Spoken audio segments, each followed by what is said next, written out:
আবু বকর সিদ্দিক রাদিয়াল্লাহু তাআলা আনহু কালিমার দাওয়াত দেন এই শুরু হইল ইসলামের গোড়ায় পানি ঢালা। আবু বকর সিদ্দিক রাদিয়াল্লাহু তাআলা আনহুর মেহনত শুরু হয়ে গেল। উনি দাওয়াতের কাজ যত করেন দিলের মজা তত বাড়ে। কিছুদিন পরে উনি সিদ্ধান্ত নিলেন, না, যতটুকুন সময় দাওয়াতে দেই এতটুকুন যথেষ্ট নয়, সময় আরো বাড়ায় দিব। যেই সময়টা আগে ব্যবসায় দিতেন, ব্যবসায় তো উনি লাভবান ছিলেন, এখন যে ব্যবসায় সময় কমায় দিলেন, আগের মতো তো লাভবান হওয়ার আশা করা যায় না। ওনার কাস্টমার আস্তে আস্তে কমা শুরু হইল, আশপাশের ব্যবসায়ীরা লাভবান হওয়া শুরু হয়েছে। ওনার এক বন্ধু ছিল, সে পরামর্শ দিয়েছিল, আবু বকর যাইও না, মুহাম্মাদের পিছনে যাইও না। আবু বকর সিদ্দিক রাদিয়াল্লাহু তাআলা আনহু দাওয়াতের কাজে সময় দিন দিন শুধু বাড়াইতেই লাগলেন। নতুন মুসলমান যারা ইসলাম গ্রহণ করেন, ওই নতুন মুসলমানরা অনেক সময় মুশরিকদের বাড়িতে যদি কাজ করে, তারা সারাদিন কাজ করায়, সন্ধ্যাবেলায় মজুরি দেয় না। কয়েকদিন পর্যন্ত কাজ করাইলেও মজুরি দিত না। অপরাধ একটাই, মুহাম্মাদের উম্মত। মুসলমান হওয়ার কারণে এই জাতীয় নির্যাতন এদের উপরে। আবু বকর সিদ্দিক রাদিয়াল্লাহু তাআলা আনহু এদেরকে দোকান থেকে মাল দিতেন, নাও স্ত্রী সন্তানকে খাওয়াও। শুধু একদিকে নয়, উনি শুধু সময় দিতেন দাওয়াতের জন্য তা নয়, দোকানের মাল নতুন মুসলমানদেরকে দিতেন। একবার সিদ্ধান্তই নিয়ে নিলেন, ব্যবসা বিক্রি করে দেব। পুরো দোকানটাই বিক্রি করে দিলেন। বিক্রি করে দিয়ে এই টাকাটা নিয়ে যখন রাস্তা দিয়ে যান, আবু বকর সিদ্দিক রাদিয়াল্লাহু তাআলা আনহু লক্ষ্য করে দেখেন হযরত বেলাল রাদিয়াল্লাহু আনহু নির্যাতিত, এতটা নির্যাতিত, ওনার কালো শরীরটা রক্তে লাল হয়ে গেছে। আবু বকর সিদ্দিক রাদিয়াল্লাহু আনহু বলেন, বেলাল রে, ওরা তোমার এইভাবে কেন নির্যাতন করে? আমি আল্লাহর নাম জোরে আওয়াজ দিয়ে উচ্চারণ করি, এই কারণে ওরা আমার নির্যাতন করে। রে বেলাল, আমরা তো এমন একজন আল্লাহর উপরে ঈমান এনেছি যাকে আস্তে ডাকলেও শুনেন, জোরে ডাকলেও শুনেন। জোরে ডাকলে যেহেতু তোমার উপরে নির্যাতন করে, তাহলে আস্তে ডাকো, আল্লাহ তো শুনবেন। এই পরামর্শ দিয়ে উনি চলে গেলেন। যখন ফেরত আসতেছিলেন, আগের চাইতে এত নির্যাতন বাড়ায় দেওয়া হয়েছে। মরুভূমির উত্তপ্ত বালুর মধ্যে শোয়ায় রাখছে আক্রান্ত বডিটা। রে বেলাল, তোমাকে আমি বললাম আল্লাহর নাম আস্তে নেওয়ার জন্য। বেলাল রাদিয়াল্লাহু আনহু জবাব দেন, আবু বকর, আমি যখন জুড়ে জুড়ে আল্লাহর নাম উচ্চারণ করি, ওরা আঘাত করে আমার বডিতে, কিন্তু আল্লাহ শান্তি ঢেলে দেন আমার অন্তরে। আবু বকর সিদ্দিক রাদিয়াল্লাহু আনহু বলেন, তুমি তো গোলাম, কিন্তু সাধারণ গোলাম নও, অনেক দামি গোলাম। এই গোলামের দাম কত বলো তোমরা? তারা সুযোগ বুঝে কয়েক গোলামের দাম চাইয়া বসলো। দোকান বিক্রির তো টাকা আছে, ওনার কাছে নগদ দিয়ে দিলেন। বেলালকে কিনে নিলেন, আজাদ করে দিলেন। আল্লাহর পয়গম্বর এই সংবাদ পাওয়া বলেন, আবু বকর, তোমার এই কাজে যদি আমি মুহাম্মদ শামিল থাকতাম। আক্ষেপ করলেন তিনি। ব্যবসা বাণিজ্য সবকিছু যখন ওনার চলে গেল, মক্কার বাজারের বিভিন্ন ব্যবসায়ীরা বলেন, ও আবু বকর, মুহাম্মাদের পিছনে তুমি শামিল হইয়া ক্ষতিগ্রস্ত হইয়া গেলা, তুমি ক্ষতিগ্রস্ত হইছ, আর আমরা হইছি লাভবান। আমার আগে যেই দোকান ছিল সেই দোকান বেড়ে এখন দ্বিগুণ হইছে, আর তোমার আগে যেটা ছিল সেটা পর্যন্ত চলে গেছে। আবু বকর সিদ্দিক রাদিয়াল্লাহু আনহু মনটা ভীষণ খারাপ হয়ে গেল এদের কথাগুলো শুনি না। বিশ্ব নবী রাহমাতুল লিল আলামিনের কাছে এসে প্রশ্ন করলেন, ইয়া রাসূলুল্লাহ, ইয়া হাবিবাল্লাহ, আপনার পিছনে আমরা যারা আছি, ইসলাম গ্রহণ করার কারণে, ঈমান আনার কারণে আমরা কি ক্ষতিগ্রস্ত নাকি লাভবান? মক্কার মানুষ আমাদেরকে ক্ষতিগ্রস্ত বলে, আপনি এবার বলেন আমরা কি আসলে ক্ষতিগ্রস্ত কিনা? হুজুর সাল্লাল্লাহু আলাইহি ওয়াসাল্লাম নিজের পক্ষ থেকে বলার জন্য তৈরি হয়ে গেলেন। নিজের পক্ষ থেকে বলতে তৈরি হয়ে গেছেন, এমনি শোনা যায় জিবরাইল আলাইহিস সালামের আসার আগমনের আওয়াজ। উনি থেমে গেলেন। অবশ্যই আল্লাহর পক্ষ থেকে কোনো একটা কথা আসবে। আল্লাহ বুঝাইলেন, দোস্ত আপনি বলবেন না, আমি বলে দিচ্ছি দুনিয়ার কে ক্ষতিগ্রস্ত কে লাভবান। দুনিয়ার মানুষ তাদের বিবেক দিয়ে সেটা বিচার করতে পারে না। কোন বাবার যদি দুই ছেলে থাকে, একটা ছেলে মাদ্রাসা হেদায়েতুন নূহ কাফিয়া পর্যন্ত পড়ছে আর পড়াশোনা করছে না, গ্রামের মসজিদে ইমামতি করে 5 ওয়াক্ত নামাজ, আর বাপের গৃহস্থিরে দেখশুন করে এমন ভাবে সে চলতে পারে, কেউ রে দিতেও পারে না, কারোর কাছে চাওয়াও লাগে না। তার অবস্থা কি খুব খারাপ না মোটামুটি ভালো? মোটামুটি ভালো। আর আরেক ছেলে বাংলাদেশের লেখাপড়া শেষ করে বিদেশের ডিগ্রি আনছে না, তার এমন এক চাকরি হয়েছে 3 লাখ টাকা বেতন, 6 লাখ উফরি উফরি, বুঝছো? জিনে দেয় উফরিটা, বুঝছেন? 3 লাখ বেতন, 6 লাখ আছে উফরি। এই বাপের যদি আপনার এই বাজারও কেউ জিগায় যে আপনার ফুতাইনের কি খবর সবর, সুডু হুত খার কইও না, সুডু হুত বেটা লালে লাল, বাবা সাজা লাল। হ্যাঁ, 1 মাসের ইনকাম দিয়ে আমি 3 বার হজ করতাম পারি। এই ভূত সফল, তারে পড়াশোনা করেছিল, কামও লাগছে। আপনার ভূত নামাজ পড়েনি ছোট্টায়, আপনার তো দেখছি আগের কাতারের মুসল্লি, কারে নামাজ পড়ে ওখানে নামাজের টাইম হয়েছে তার পড়বো না। বুঝো যা 2 ভূতের বাপ হয়েছে, ওখানে বাড়লে হয়েছে না, নামাজ পড়বো না। যে দাড়ি রাখছে, পারে না দাড়ি রাখছে, বেটা যে শেপটা করে একটা ফ্যামিলি চলবো এই খরচ দেয়া। ফুম শেপ আরো কত কিছু আছে না, ক্রিম কারাম লাগায়। তার বড় ভূত কার কইও না, বড়টা এটা বাদ গেছে। এটা যে ভরাইতাম চাইছিলাম মৌলানা বানাইতাম, মৌলানা চলবো না। এখন গ্রামের মসজিদে ইমামতি করে, গৃহস্থী মিরস্থিতে গরু বছর ভালে চলতেছে ভালাই, তো এটা বাদ গেল। সফল হয়েছে বাপের নজরে কোনটা? ছোটটা। আর বিফল গেল বড়টা। তো প্রকৃত পক্ষে আল্লাহর কাছে সফল বড়টা। কথা বুঝে আসতেছে আপনাদের? 2 বন্ধু একসাথে রিক্সা চালানি বাইরে, সকালে ভাড়া রিক্সা শহর লয়ে বাইরে, রাত 8টা পর্যন্ত রিক্সা চালায়। তো জোহর আসর মাগরিব এশা 4 ওয়াক্ত নামাজ আছে না, তো একটা নামাজি আর একটা বেনামাজি, তো এই দুইটায় যখন রিক্সা বন্ধ করে বাসায় আসে, তাদের ইনকাম হিসাব করে। যেটা নামাজ না পড়ে রিক্সা চালাইছে, 4 ওয়াক্ত নামাজ না পড়ার কারণে 1 ঘন্টা সময় সে বেশি হয়েছে। আর নামাজি বন্ধু 1 ঘন্টা রিক্সা চালানোর কারণে 1 ঘন্টা সময় নামাজ পড়ছে 4 ওয়াক্ত, 1 ঘন্টা রিক্সা চালানো কমে গেছে।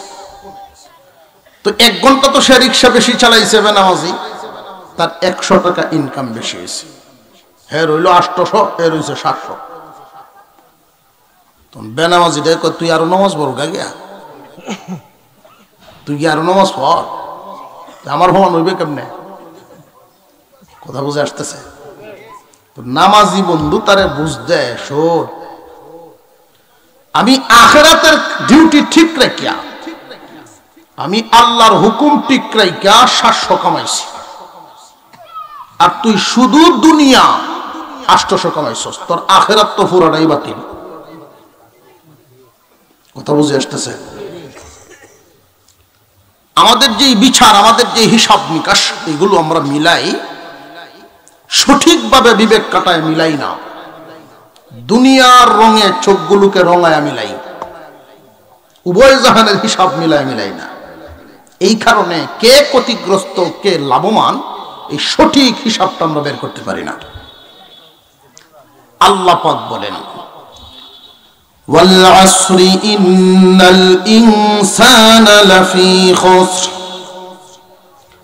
ইল্লাল্লাযীনা আমানু ওয়া আমিলুস সালিহাতি ওয়া তাওয়াসাউ বিল হাক্কি ওয়া তাওয়াসাউ বিস সাবর। আল্লাহ বলেন, আসরের কসম। আসর বলতে এখানে একটা সময় বোঝানো হয়েছে, কাল। মুফাসসিরিনে কেরাম বলেন, কালটা কতটুকু সময় নির্ধারণ করা হয়েছে। আদম আলাইহিস সালাম থেকে নিয়ে কিয়ামত পর্যন্ত পুরাটাই একটা সময়। আদম থেকে নিয়ে কিয়ামত পর্যন্ত পুরাটাই একটা সময়। পুরা সময়ের কসমকে আল্লাহ বলেন ওয়াল আসর, আসরের কসম। আল্লাহ কসমকে বলে। কসম তো আমরাও খাই মাঝে মাঝে, খাই না? কেউ মাটির উপরে কারো খায়, আমি মরা মাটির উপরে কারো কসম খাইতেছি। ইন্নালিল্লাহ, মাটি কোন দিন মরল। কেউ কয় আল্লাহর ঘরে মসজিদের কসম খায় না, কেউ কোরআন শরীফ লই না। আলে মোরা জিগায় না যে কসম কেমনে কেমন লাগবো, এইটাও জিগায় না, যেমনে ইচ্ছা এমনি। তবে সারাংশ হইল, কসম খাওয়ার উদ্দেশ্যটা কথার গুরুত্ব বোঝানো। কসম খায়া যে কথাটা বলে, এই কথাটার ওজন বাড়ানো হইল উদ্দেশ্য, ঠিক না বেটি? আর কসম খাইতে গিয়েও একজন মানুষ কম দামা বস্তুর কসম খায় না। কোন ব্যবসায়ী যদি কসম খায়, লক্ষ্য করে দেখবেন বলে গদ্দির কসম খায়। যদি আপনি কইন যে ভাই সাহেব এই কাপড়টা কত, এই কাপড় কি তোমার পছন্দ হচ্ছে শাড়ি? হ্যাঁ পছন্দ হচ্ছে, এটা আমি রাখছিলাম, এটা আমার বউয়ের লাগিয়ে। তোর যখন পছন্দ, এটা ব্যবসায়ী কৌশলী কথা, এটার ক্যাপাসিটি আছে একটা। তোমার যখন পছন্দ হয়েছে তে নেও গা, দাম কত? তোমার লাগে বেটা দামের আটকিব, তোমার সাথে দামের লই আলাপ আছে, বুঝো তো? আপন তালুর ঘরের ভাই, আচরণটা আচরণে বোঝা যায়। যদি কর দেও 1200, ভাই সাহেব 1000 দিলাই, তোর বেটা গদ্দিটা বইয়া কইতাছি 1100 কি নাই। গদ্দির কসম খায়, তার কাছে গদ্দির দাম। যার কাছে যেই বস্তুর দাম, এই দামি বস্তুর কসম খায়। জীবনে শুনছুন কেউ জুতার কসম খাইছে? খাইব কেউ? কম দামা বস্তুর কসম কেউ খায় না। মহান আল্লাহ যেই বস্তুটার কসম খাইলেন, সময়ের সময়। এই পৃথিবীতে সবচেয়ে দামি বস্তু কি? সময়।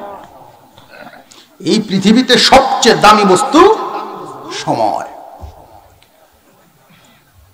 এই সময়কে যে যত বেশি কাজে লাগাবে, তার দাম তত বেড়ে যাবে। কোন একজন ব্যবসায়ী যদি সময়ের কাজে লাগায়, অন্য ব্যবসায়ী চাইতে তার উন্নতি হবে।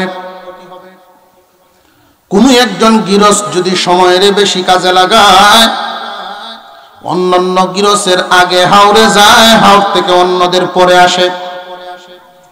ওই কৃষক অন্যদের তুলনায় বেশি লাভবান হবে।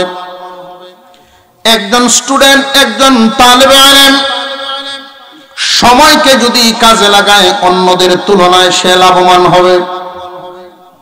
সময় খুব গুরুত্বপূর্ণ এক সম্পদ। আল্লাহ পাক রব্বুল আলামিন বলেন, সময়ের কসম। কতটুকুন সময়? ওয়াক্ত বলতে কোন ওয়াক্ত? আদম আলাইহিস সালাম থেকে নিয়ে কিয়ামত পর্যন্ত পুরাটা সময়ই একটা কাল। এই পুরা সময়টার কসম আল্লাহ কে ফেলছেন ওয়াল আসর, আসরের কসম। পুরা সময় কসমকে আল্লাহ আবার আসর উল্লেখ করলেন, কারণটা কি? এই পুরা সময় বুঝাইতে গিয়ে তিনি আসর উল্লেখ করলেন। এর একটা হিকমতের একটা কারণ, মানুষের জীবন আর আসরের সময়ের একটা মিল আছে। আসরের সময়টা আর মানুষের জীবনটার মধ্যে একটা মিল। কি মিল? যেটা খুব ব্যস্ত সময়। আসরের সময়টা কি অবসর না ব্যস্ত? সাংঘাতিক ব্যস্ত। একজন ব্যবসায়ী দেখবেন সারা দিনে যেই পরিমাণ বেচা কেনা করতে পারে না, এই টাইমে এর চেয়ে বেশি। ঠিক না ঠিক? আমরা এক মুরব্বী হুজুর আছেন, পীর সাহেব, উনার কাছে এক ব্যবসায়ী মুড়ি দেয়, কয় হুজুর আসরের নামাজটা হয়তো জোরের সাথে পড়া এলেন আমার দেলেন, আর নইলে মাগরিবের সাথে দেওয়ার এই টাইমটা তো বেচা কেনাটা লাগে। ওরা ফেজ রসুনের ব্যবসা করে আর কি, ফেজ রসুন কাঁচামরিচ ইত্যাদি ব্যবসা করে। এইবার এই কথা করতেছে হুজুর আসরের নামাজটার টাইমটা একটু, এই সময় বেচা কেনাটা দুম পরে হুজুর কিভাবে উঠতে যায়। হুজুর খুব আমোদি মানুষ আছেন, তোর যদি এই সময় বাথরুমে ধরে, যদি তোর এই সময় বাথরুমে ধরে তে কি করবে? করতে তো যাও নিল উঠিয়া। এই টাইমটা খুব ব্যবসায়ীদের জন্য ব্যস্ত সময়। যারা গৃহস্থ মানুষ দেখবেন এরা গরু বাছুর বানবো, দোয়া দিব, বাজারে জন রেডি হইব। মহিলা মা বোনরা উঠান বাড়ি ঝাড়ু দেওয়া, কাপড় চোপড় ঘর আনা, তরি তরকারি লবণ মরিচ ভেজে যেতে দেওয়া। আর ইয়ং জেনারেশন ফুলাফান যারা ব্যাট আর বল লয়ে দৌড়ে, এই টাইমটা ব্যাট বল। সকলের জন্য এই টাইমটা কি অবসর না ব্যস্ত? ব্যস্ততার ফাঁক দিয়ে আসরের টাইম কোন দিকে চলে যায় খবর নেই। এমন একটা সময় ছিল আমাদের আয়নার সামনে দাঁড়াইলে মুখে কোনো পশম ছিল না। দুনিয়ার মোহ মায়ায় পরে, ব্যস্ততায় পরে কোন দিকে যায় সময় চলে গেল, দাঁড়িয়ে এসে গেল, খবর নেই। এই দাড়িগুলো আস্তে আস্তে সাদা হয়ে যাবে, অনেকের সাদা হয়েও গেছে, খবর নেই কোন দিকে সময়টা কাটাইলো, হিসাব মিলাতে পারবে না। আসরের সময় যেইভাবে খুব দ্রুত পাড়ি দিয়ে চলে যায়, মাগরিব হয়ে যায়, এইভাবেই তোমারও সন্ধান নেমে আসবে। আল্লাহ পাক রব্বুল আলামিন ইঙ্গিত করে বুঝায় দিলেন। এই পুরা কাল, পুরা সময়টার কসম উল্লেখ করলেন, আসরের নাম ইঙ্গিত করলেন। এই ওয়াক্তটা যেইভাবে মানুষকে ফাঁকি দিয়া চলিয়া যায়, তোমার জীবনটাও এইভাবেই ফাঁকি দিয়া চলে যাবে।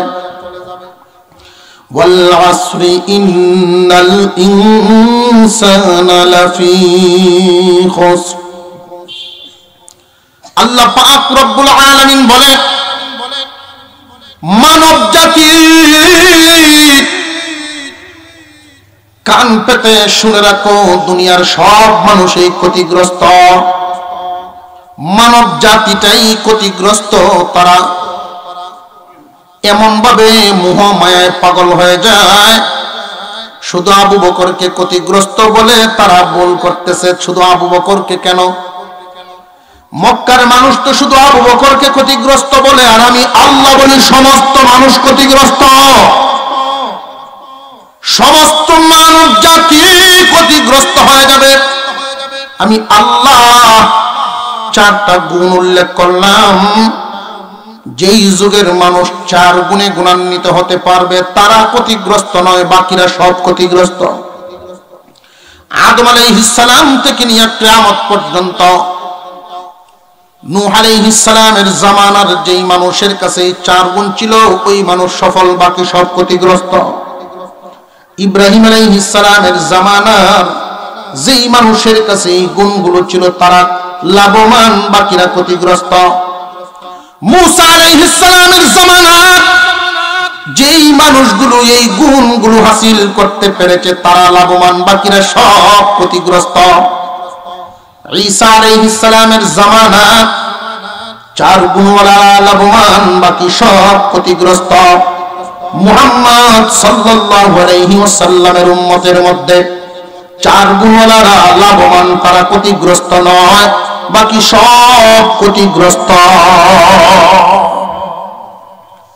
বিল্ডিং বানাইবা, বিল্ডিং এর সাথে এটা সম্পর্ক নেই। আল্লাহ পাক রব্বুল আলামিন বলেন চারটা গুণ যার মধ্যে থাকবে সেই লাভবান, সে ক্ষতিগ্রস্ত নয়। আল্লাহ বলেন ইন্নাল ইনসানা লাফি খুসর, সমস্ত মানব জাতি ক্ষতিগ্রস্ত। সময় যে চলে যায় টেরই পায় না, খবরই রাখে না। কেমনে টের পাবে? আইসক্রিমের মতো তুমি কাজে লাগাইলেও যাইব, কাজে না লাগাইলেও ফুটা ফুটা করে পড়েই যাবে। আল্লাহ যে হায়াতটা দিয়ে আমাদেরকে দুনিয়ায় পাঠাইছেন, ওই হায়াতকে যদি আপনি কাজে লাগান, যেইভাবে শেষ হবে কাজে না লাগাইলেও কিন্তু সেভাবেই শেষ হয়ে যাবে। খবর নাই আস্তে আস্তে যে শেষ হয়ে যাচ্ছে, খবর নাই কোন দিকে আমরা হারায়া যাচ্ছি, কুছ খবরই রাখি না। এই জন্য একটা হাদিস আপনাদের সামনে তিলাওয়াত করেছি। বিশ্বনবী রাহমাতুল লিল আলামিন বর্ণনা করেন, ইবতানিম খামসান ক্বাবলা খামসিন শাবাবাকা ক্বাবলা হারামিক। পাঁচটা জিনিসকে গনিমত মনে করবা, পাঁচটা জিনিস আসার আগে। এক নাম্বার, যৌবনকালকে গনিমত মনে করো বুড়া হওয়ার আগে। বার্ধক্য তোমার সামনে আসার আগে যৌবনকালকে গনিমত মনে করো। আল্লাহ পাক রব্বুল আলামিন এই যে যৌবনকাল তোমাকে দিয়েছেন, বিরাট বড় এক নিয়ামত, বিরাট বড় একটা নিয়ামত দান করেছেন আল্লাহ। মানুষে যৌবন আসার আগে যেমন তোমার উপরে তোমার তেমন কোনো দাম নাই, যৌবন চলে যাওয়ার পরেও তেমন কোনো দাম নাই। মহান আল্লাহ পাক রব্বুল আলামিন যৌবন যেই নিয়ামত দান করেছেন, যৌবন কালটায় যদি তুমি কাজে লাগাইতে পারো, এমন একটা সময় আসবে তুমি যৌবন থাকা অবস্থায় যা পারো তখন তা পারবে না। যদি এই যৌবন কালটারে কাজে লাগাইতে পারো, তখন বসে বসে বোনাস পাইবা, বোনাস। একজন মানুষ যেইভাবে সরকারি ডিউটি করার কারণে পরে রিটায়ার্ডে আসে, সরকার তারে বাতা দিয়া বিদায় দেয়, মরার আগ পর্যন্ত বাতা পাইতেই থাকে, পাইতেই থাকে, ডিউটি করিয়া না না করিয়া। ঠিক তেমনি ভাবে একজন মানুষ যৌবনকালে আল্লাহর ইবাদত করিয়াছে, আল্লাহকে খুশি করার জন্য মানুষটা 5 ওয়াক্ত নামাজ মসজিদের জামাতে আদায় করত, আল্লাহকে খুশি করার জন্য তাহাজ্জুদ, ইশরাক, আওয়াবিন সহ আমল করত, আল্লাহর কালাম তিলাওয়াত করত, সমাজ কল্যাণমূলক কাজের মধ্যে নিজেকে নিয়োজিত করত, ওয়াজ তাফসীরে যাইত, জানাজায় গিয়ে শামিল হইত, 10 মাইল দূরে ইচ্ছা করলে যাইতে পারত। এইভাবে যৌবনকালে আল্লাহর সন্তুষ্টির পিছনে ছুটে বেড়াইত। ওই মানুষটা যখন বুড়া হয়ে বিছানায় পড়ে যাবে, আজান শুনলে আফসোস করবে, আইরে এখন আমি এতটা দুর্বল, মসজিদে গিয়ে জামাতে শামিল হতে পারি না, আমি এতটা দুর্বল, জানাজায় শামিল হতে পারি না, ওয়াজ তাফসীরের মধ্যে গিয়ে শামিল হতে পারি না। জোয়ান থাকাকালীন যেইভাবে ইবাদতে শামিল হইতাম, এখন তো আর এইভাবে শামিল হতে পারি না। আল্লাহ রাব্বুল আলামিন তখন ফেরেশতাদেরকে ডাক দিয়ে বলেন, ফেরেশতারা, আমার বান্দার আমল নামায় নেকি লিখার কলমটা থামায়ো না, থামায়ো না, মরার আগ পর্যন্ত যৌবনকালের মতো লিখা যাও। বান্দাকে আমি বুড়া বানাইছি, বান্দা তো বুড়া হয় নাই। কেউই ইচ্ছা করে কি বুড়া হইতো চায়? জিনার আওয়াজে বোঝা যায় আপনারা চাইন। কেউ চায় বুড়া হইতো? সেলু না গেলে বুঝন যায়, চুল কাটার যায়, একটা প্যাকেট বেড়া হাত হইলে লইয়া যায়, যেটি সাদা বাস সেটি একটু খালা হইতে দিচ্ছে, বুঝাই তো সেটা না, আমার আগের দিন এখনো শেষ হয়েছে না, আমার এই দিনটা আছে এখন।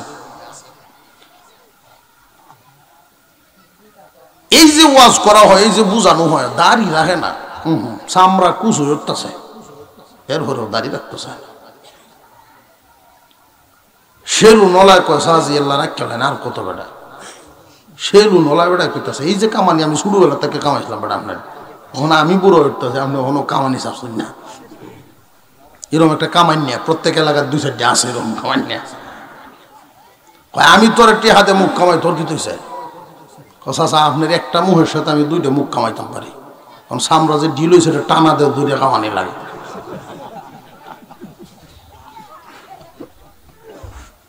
বিহুদ হুরিয়া সবাই জন্মের সরম দেয়, এরপর দাঁত দুটো দুই সাইডে হুরিয়েছে গা, তো সেন্টার ঠিক নাই, দাঁত তৈরি লাগে মুখের সেন্টার কিন্তু ঠিক থাকে না।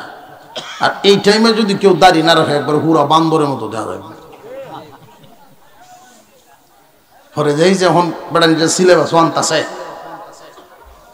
সিলেবাসও জানতেছে, খবর হয়েছিল আপনারা চালু হতেছে। আমরা পূর্ব ভুল বলে বান্দর আছি।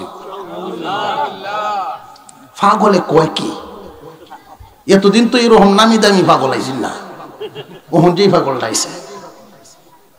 আমাদের মুরব্বীরা আলোচনা করবেন, যদি সমাধানে না আসে উপযুক্ত ব্যবস্থা গ্রহণ করা হবে।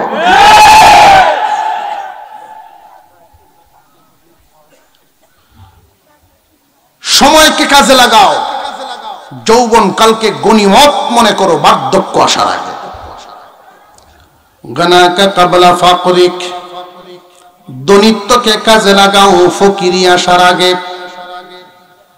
ধন সম্পদ নিজে কি কষ্ট করলে কামানি যায় না, আল্লাহর দয়া লাগে। যদি কষ্ট করলেই সম্পদ আইতো, এমন মানুষও আছে দেখবেন সারাদিন কাপড় হয় না, সারাদিন কাপড়টা হয় না, কিন্তু সম্পদ তো হয় না। আর এমন মানুষও আছে কলমের গোতা দিয়ে দুনিয়া আছে না নাই, কলমের গোতা মাসের বেতন হয় 3 লাখ, দুনিয়া হইতো না। আল্লাহ বলেন দনিত্যকে গনিমত মনে করো ফকিরি আসার আগে। গনিমত মানে কি কাজে লাগাও। হজ ফরজ হয়ে গেছে তোমার, হজ করে ফেলো। বাহানা দেখাইবা না যে ছেলে বাকি রয়েছে বিয়ার, মেয়ে বাকি রয়েছে বিয়ার, তো বাহানা অনেকই দেখায়, দেখায়নি না, দেখায় না, বাহানা দেখায়। এই বাহানা লইয়া তুমি বইয়া তাই কোনা, কারণ এই মাল তোমার কাছে এখন আছে, কখন যেন চলে যায় তুমি জানো না। নদীর পার ভাঙ্গে ওপার ঘরে, এই তো নদীর খেলা। সকাল বেলার ধনী তুমি ফকির সন্ধ্যা বেলা। কিভাবে সম্ভব? 5 সাল 10 সাল সম্পদ বাপে তৈরি গেছে, এটা ইচ্ছা করলে কি একদিনে শেষ হয়ে দেবো, 1 বছরে শেষ হয়ে যাবো? মনে বুঝে না, এটা মনে মানে না। তো আমি একটা উদাহরণ দিই, দেখেন আপনার বুঝ হয় কিনা। আল্লাহ ইচ্ছা করলে 1 বছরে হিরুকে জিরু বানাতে পারেন। কয়েক কোটি টাকা লোন উঠায়া ব্যাংক থেকে, গার্মেন্টস ফ্যাক্টরি দিছে বেশ কয়েকটা, কিস্তিও দেয়, ফ্যাক্টরিও চালায়, লাভবান। সে মনে করতেছে যেই পরিমাণ টাকা আমার হইতেছে এই টাকা শেষ হবার নয়। ল্যান্ড প্রপার্টি অনেক কিনছে, জায়গা জমি। হঠাৎ করে একদিন বিদ্যুতের সংযোগে ঝামেলা হইয়া আগুন লাগিয়া একাধারে কয়েক ফ্যাক্টরি শেষ। যে পরিমাণ লোক ক্ষতিগ্রস্ত হয়েছে, এগুলোর ভর্তুকি দেওয়ার জন্য সরকার তাকে চাপ দিছে, এদের ক্ষতিগ্রস্ত তুমি খেয়াল করো। ব্যাংকগুলো তো তাকে সহজে ছাড় দিবে না, প্রপার্টি বিক্রি করে হইলেও পরিশোধ করুন লাগবে। 6 মাসের ভিতরে এরকম এক মুসিবত গেল। পরের 6 মাসে এই যে আগুন লাগজিন মুসিবত হচ্ছে, তার বড় ছেলে যেটা, এটা মনের দুঃখে মদ গায়।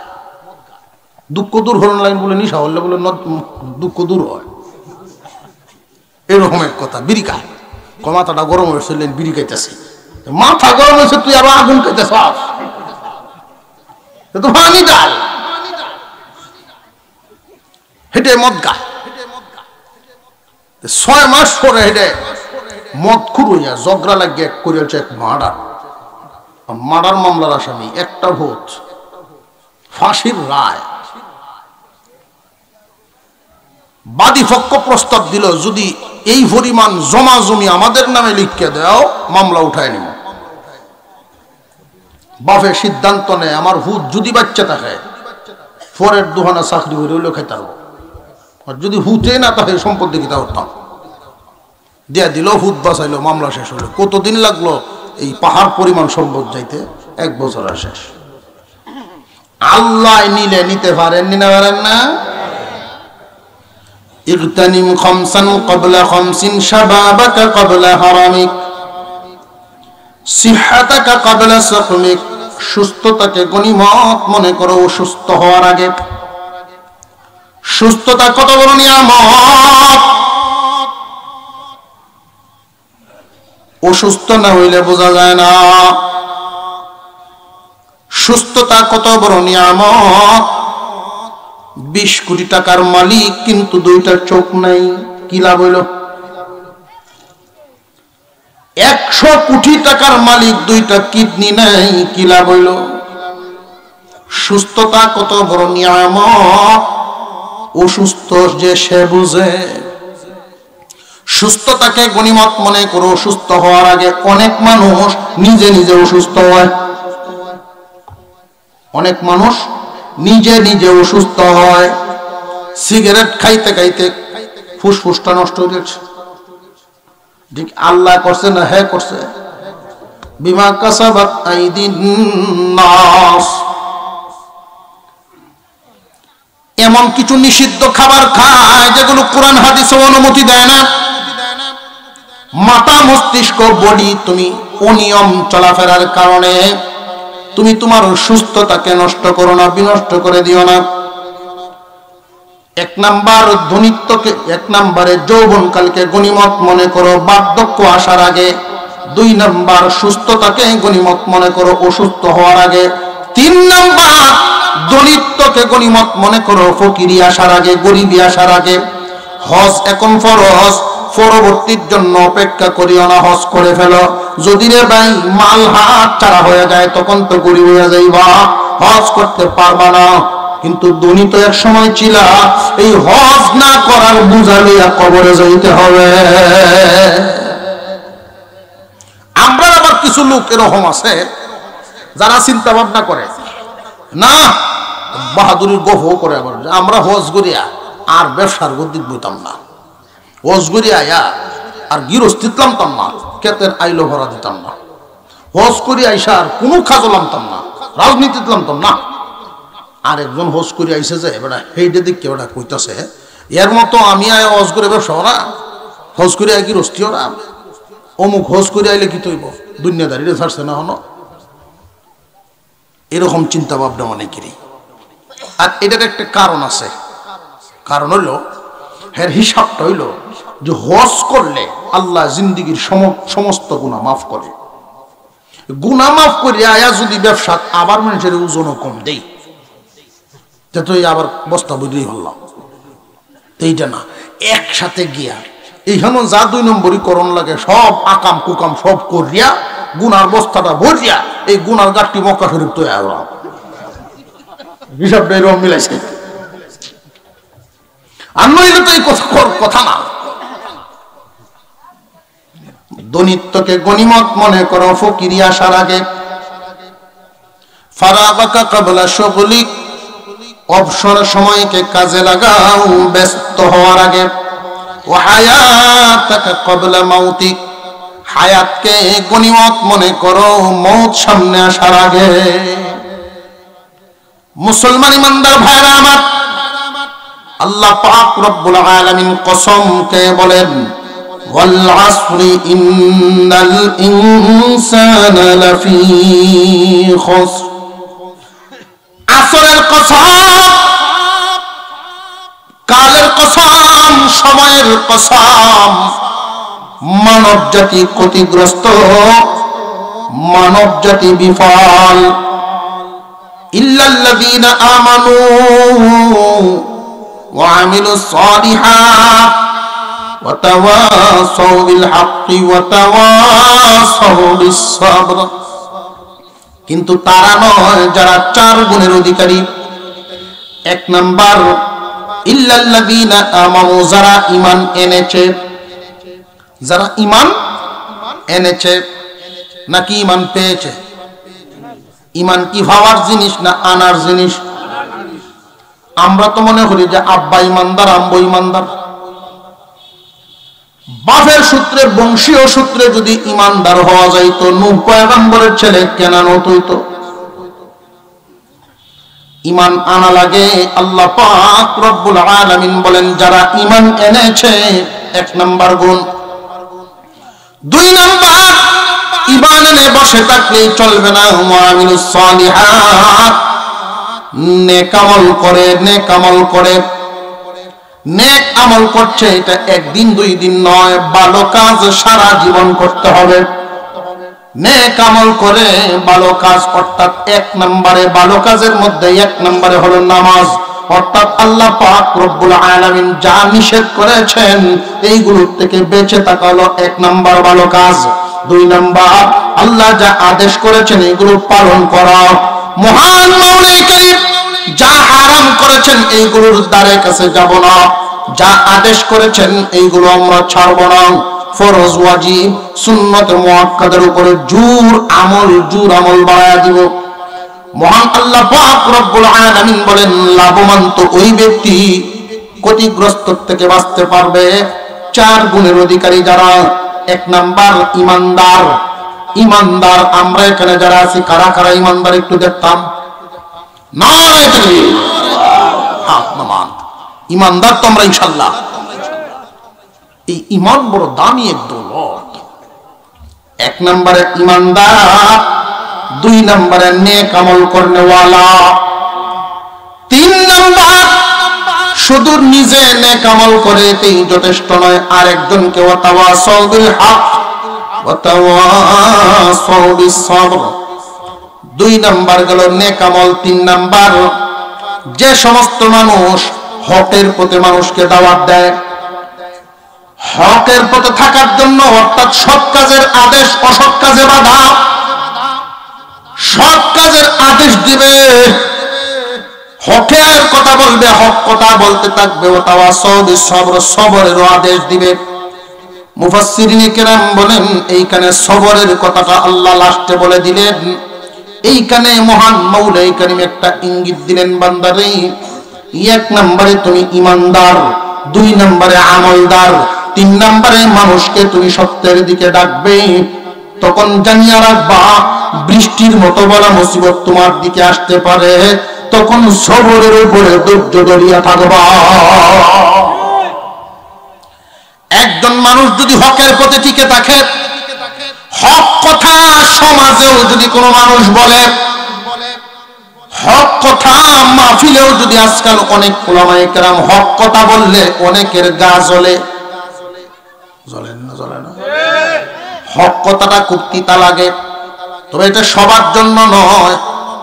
হক পথে চলতে গেলে, হকের পথে বলতে গেলে তোমার উপরে বলা মুসিবত আসতে পারে, তুমি সবর করবা, আরেকজনকে সবরের আদেশ দিবা, নিজেও সবর করবা, আরেকজনকেও সবরের আদেশ দিবা। এই সূরা যখন নাযিল হয়, আল্লাহর পয়গম্বরের সাহাবীগণের আমল হয়ে গিয়েছিল। যদি 2 জন সাহাবী সাক্ষাৎ হতো, একজন আরেকজনকে এই সূরা তিলাওয়াত করে শোনাইতেন। কারণ নির্যাতন চতুর্দিক থেকে যখন সাহাবীদের উপরে আসা শুরু হয়ে গেল, নির্যাতন চতুর্দিক থেকে আসা শুরু হয়েছে, একজন আরেকজনকে এই সূরা তিলাওয়াত করে করে শোনাইতেন আর বলতেন সবর করো। আল্লাহ পাক রব্বুল আলামিন তো আদেশ দিয়েছেন 4 গুণের অধিকারী যারা হবে তারাই সফল, বাকিরা সব বিফল। এই দুনিয়ার জমিনে, দুনিয়ার মোহ মায়ায় তুমি চিন্তা ভাবনা করতে পারো যে সফল তো ওরা, সফল তো ওরা, বিল্ডিং এর মালিক সে মনে হয় সফল, একজনের টিনের ঘর আর একজনের বিল্ডিং, টিনের ঘরওয়ালায় মনে করব বিল্ডিং ওয়ালা সফল, একজন ইনকাম করে 50,000 আর একজনে 1 লাখ, 50,000 ওয়ালায় মনে করব 1 লাখ ওয়ালায় মনে হয় সফল। না, আল্লাহ পাক দুনিয়ার মালামালের সাথে সফলতার মাপ কাটি দেন নাই। ওই মক্কার মানুষগুলো আপনারা মা বিশ্ব নবীর সাহাবীদের এই জাতের কথাটাই বলিয়াছিল যে তোমরা ক্ষতিগ্রস্ত, আমরা হইলাম লাভবান। আল্লাহ পাক রব্বুল আলামিন এরই জবাবে সূরা আসর নাযিল করে বলেন ওয়াল আসর ইন্নাল ইনসানা লাফি খুসর। ও দুনিয়ার মানুষ, কিয়ামত পর্যন্ত আমি মাপকাঠি দিয়ে দিলাম কোরআনে, কারা সফল কারা বিফল তোমরা বুঝিয়া লইবা। এই স্কেলের মধ্যে যদি না পড়ে বুঝবা শেষ বিফল, সে সফল হতে পারে নাই। সফল তো ওই ব্যক্তি 4 গুণ অর্জন করবে যে ব্যক্তি 1 নাম্বার ঈমান মজবুত করবে, ঈমান আনবে, ঈমানের কোনো খেয়ালই নেই, মনে করছে শুধু বাবার ঘরের ভূত হইছি, বাবা ঈমানদার, আম্বু ঈমানদার। না না, এই দুনিয়ার জমিনে লক্ষ্য করে দেখবেন প্রত্যেকটা বস্তু এমন, যেই বস্তুটার প্রতি আপনি সময় দিবেন বস্তুটার দাম বাড়বে, সময় দিবেন বস্তুর দাম বাড়বে। একটা কাঠের টুম, ওই কাঠের টুমটা রাইস মিলের কাঠের সৌমিলের সামনে পড়ে আছে, এটার কোনো দাম নাই।